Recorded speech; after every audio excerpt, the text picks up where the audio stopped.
एजाज असद साहब से पूछा कि आप गुजरात आए हैं, मोदी साहब के, अमित शाह साहब के गुजरात में आप आए हैं।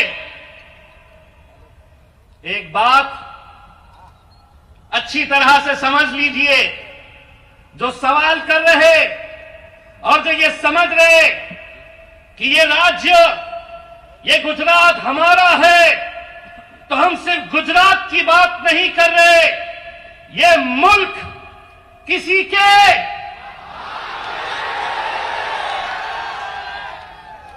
ये मुल्क किसी के। आधा मैंने बोला, आधा ये बोले। अब ये पुलिस वाले, ये मीडिया वाले,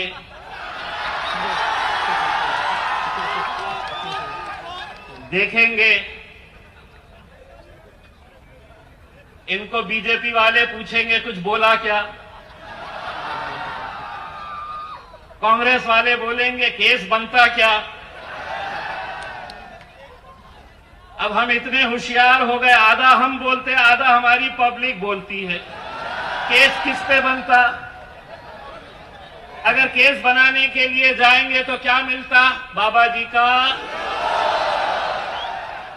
क्या बोलते, बाबा जी का टुल्लू। अब हमको समझ में आ गया है कितना बोलना, कहां पे बोलना। और हां, हम गूंगे मुक्के बहरों की जमात नहीं है।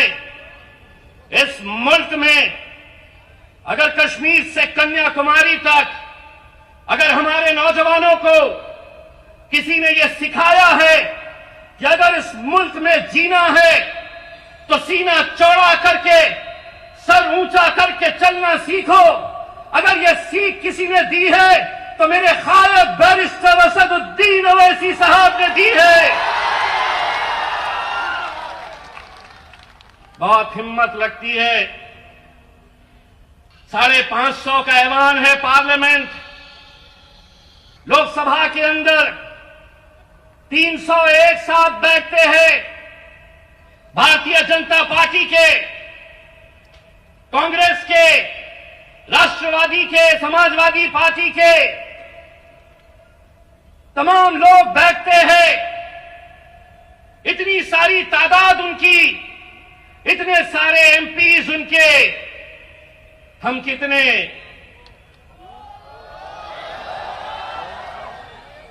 दो।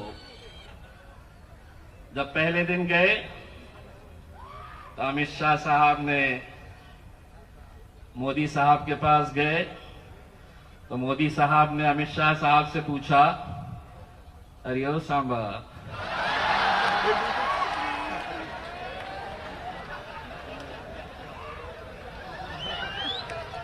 अरे ओ सांबा, कितने आदमी है रे? 2। सांबा भी जवाब सिर्फ 2 नहीं दिया, सांबा ने कहा है तो 2, लेकिन 200 पे भारी है।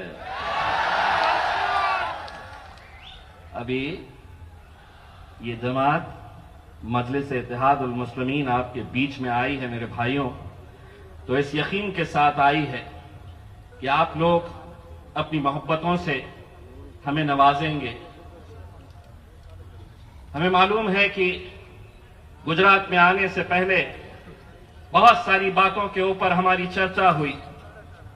हम यहां पर मोहब्बत का पैगाम लेकर आए हैं, हम यहां पर दोस्ती का हाथ बढ़ाने के लिए आए हैं, तमाम जाति, धर्म और मजहब के लोगों को यह बताने के लिए आए हैं कि हां, मजलिस इत्तेहाद उल मुस्लिमीन मुसलमानों के मुद्दे उठाती है, लेकिन हम हमारे हिंदू भाइयों की भी उतनी ही इज्जत करते हैं। आज सुबह जब हम हमारे महेश भाई वसावा साहब और छोटू भाई वसावा साहब के घर पर थे, जिनके साथ हमने उनकी पार्टी के साथ अलायंस किया है, उनके साथ मिलकर हम ये इलेक्शन लड़ेंगे। जब महेश भाई स्टेज पर खड़े थे तकरीर देने के लिए, उसी वक्त अजान हुई। महेश भाई खामोश बैठ गए उस अजान का एहतराम करने के लिए। ये मेरे मुल्क की तहजीब है,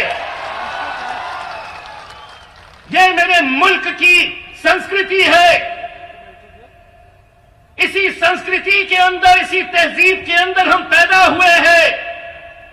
लेकिन आज मुल्क के हालात क्या है आप अच्छी तरह जानते हैं।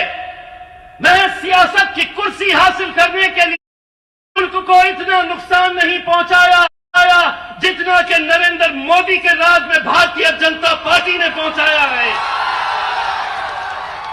यह हकीकत है। लोग कहते हैं कि हमारी जमात सिर्फ हमारी नारे लगाती है, लेकिन मुझे खुशी है कि आज इन 21 कैंडिडेट्स के अंदर पारुल बेन मकवाना हमारी एक बहन है, बीना बेन परमार ये हमारी बहन है, और हम आप लोगों के ये जिम्मेदारी देकर जा रहे हैं। ये 21 सीटें आप जिताएंगे, लेकिन सबसे पहले खुशखबरी ये सुनाएंगे कि हमारी ये दोनों बहनें भी जीत कर आई है यहां से आप लोगों के बीच में। क्योंकि उन लोगों के मुंह पे हमें एक तमाचा मारना है जो हम पर उंगलियां उठाते रहते हैं। ये कहा जाता है कांग्रेस के बड़े बड़े नेता कि ये आए हैं और ये आए हैं तो इसको फायदा होगा, इसको नुकसान होगा। एमआईएम क्यों आई है? क्या कभी किसी और राजनीतिक पार्टी से पूछा है? नहीं पूछा है, क्योंकि तुम समझते हो कि ये कौम, ये आवाम तुम्हारी गुलाम है। इनका काम सिर्फ वोट देते रहना और सत्ता में जाकर वो बैठेंगे। लेकिन नहीं, अब वक्त बदल गया, हालात बदल गए।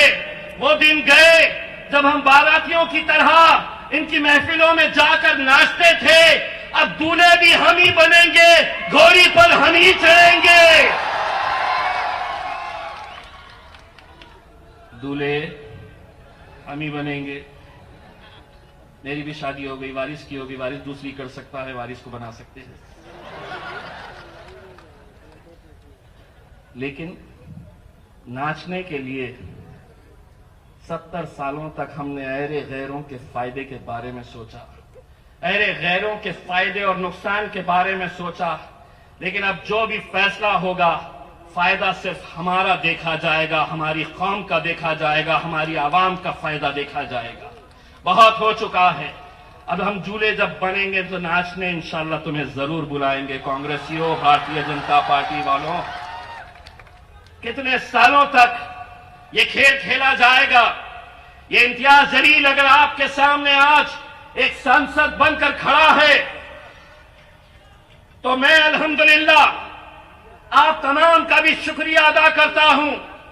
मुझे आपने वोट नहीं दिया, लेकिन मुझे यकीन है इलेक्शन के उस दिन जब काउंटिंग हो रही थी तो आपने अपनी दुआओं से मुझे नवाजा। इसीलिए आज अल्हम्दुलिल्लाह ये जीत हमें नसीब हुई, ये जीत हमें नसीब हुई। और अगर हम लड़ेंगे ही नहीं तो जीतेंगे कैसे? मैंने खुद ने अपने औरंगाबाद शहर में 20 साल से लगातार शिवसेना जीत कर आती थी। शिवसेना सांसद कौन? तो शिवसेना का सांसद 20 साल से लगातार जीतते आ रहा। हम वोट किसको देते? मजलिस तो थी नहीं, मजलिस इलेक्शन लड़ी ही नहीं थी।